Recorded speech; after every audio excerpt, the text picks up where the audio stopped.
what makes you either successful or unsuccessful as a consultant. Taking ownership and responsibility for projects, internal or external. Meeting the needs of your client, whether it's the person in the office next door, the boss sitting in the corner office, or the client 100 miles down the road.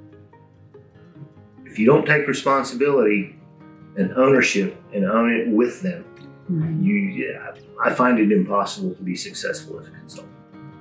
When I give something to a client, it's personal because part of me went in that document or went in that deliverable or went in that field effort. Consulting in rocket science is just, it ain't easy.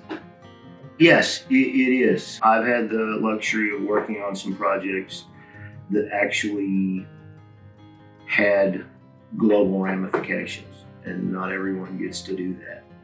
I think the most impactful project that I worked on was the former Soviet Union decommissioning plan for ICBMs aimed at targets across the world as part of the SALT Treaty. I wrote the plan that said this is how you take the fuel out, this is how you get rid of the fuel, this is how you take the missile apart, this is how you get rid of the missile, and what you do with the warheads, well, that's on you guys. But at least they're not on a big Roman candle aimed at New York City.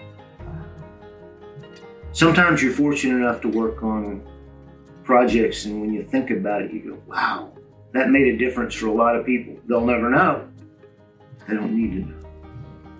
Consulting is can be repetitive. It can be boring at times. I get that. I understand that. I've done this for 38 years. I've done a lot of the same things over and over, but I've done a lot of different things. And some of the projects, you think back and you go, I made a difference.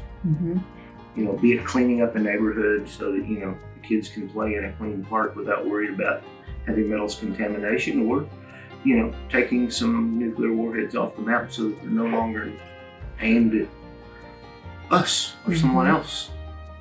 You never know what you're going to do in this business. Yeah, I've done everything from tearing down nuclear contaminated buildings to decommissioning plans for ICBMs to compliance plan for the local mom and pop paint shop. It was a gentleman when I was with EPA, and it was a retirement program where retired professionals could come back and work for the government for EPA at that time. And he told me when I started my career, he said, remember, he said, if you have 10 years of experience, he said, there's a difference. Make sure it's not 1 year of experience 10 times. It's 10 years of different varying experience. Again, another thing besides ownership to be successful in this is always learn, because the requirements are always changing. What we have to do is always changing.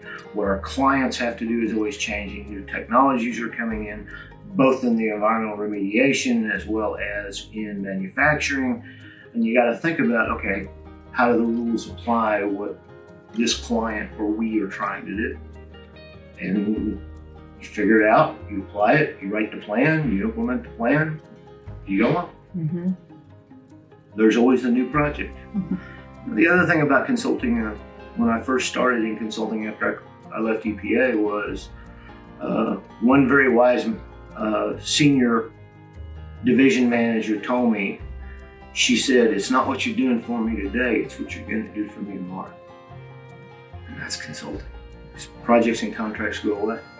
Your job is basically to finish, make the client look good, and hopefully if you do that, they've got more work. And I broke your camera. How you do that?